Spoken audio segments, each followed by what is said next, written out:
நான் doctor Nandakumar, consultant, SRM global hospital, Kattankulathur. இன்றைக்கி நம்ம ஜிகா வைரஸ் பற்றி பேச போகிறோம். ஜிகா வைரஸ்ங்கிறது டெங்கு, சிக்கன்குனியா அந்த மாதிரி இது ஒரு வகையான வைரல் இன்ஃபெக்ஷன் தான். இது மனிதர்கள்ட்டேருந்து மனிதர்கள் ஸ்ப்ரெட் ஆகிறது தான்.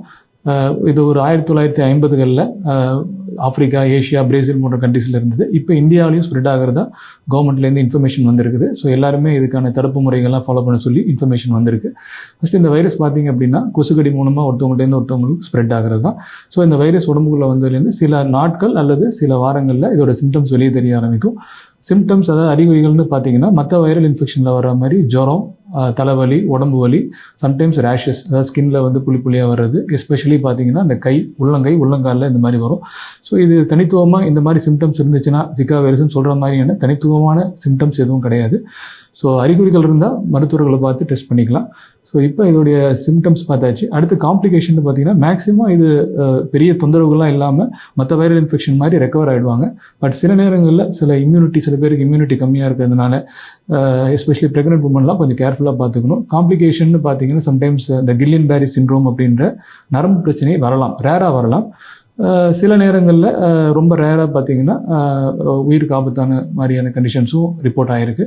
ஸோ இது அடுத்து நம்ம முக்கியமாக தெரிஞ்சுக்க வேண்டியது, இதை எப்படி நம்ம ஸ்ப்ரெட்டை தடுக்கலாம் அப்படின்னு பார்த்தீங்கன்னா முக்கியமாக கொசுக்கடியெல்லாம் பார்த்துக்கிறது. எஸ்பெஷலி இந்த மாதிரி மழை காலங்களில் நம்ம வீட்டுக்கு பக்கத்தில் தண்ணிகள்லாம் தேங்காமல் பார்த்துக்கணும். கொசுக்கடி இல்லாமல் தடுப்பு முறைகள், மஸ்கிட்டோ நெட்ஸ் யூஸ் பண்ணுறது, மஸ்கிட்டோ ரெப்பல்லன்ஸ், இந்த மாதிரி நம்ம பார்த்துக்கலாம்.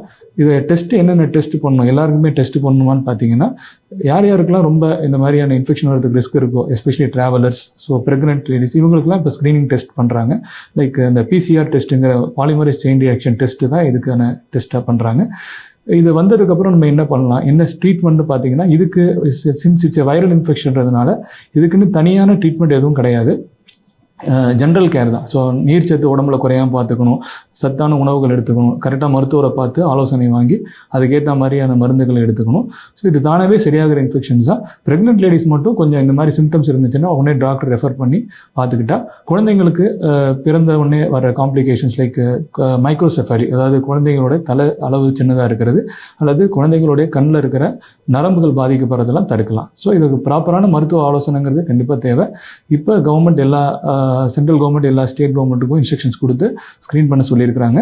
ஸோ இதை நம்ம தடுக்கிறதுக்கான முறைகள் நம்மளும் கொஞ்சம் ஃபாலோ பண்ணணும். நோய் வராமல் பாதுகாப்போம். நன்றி.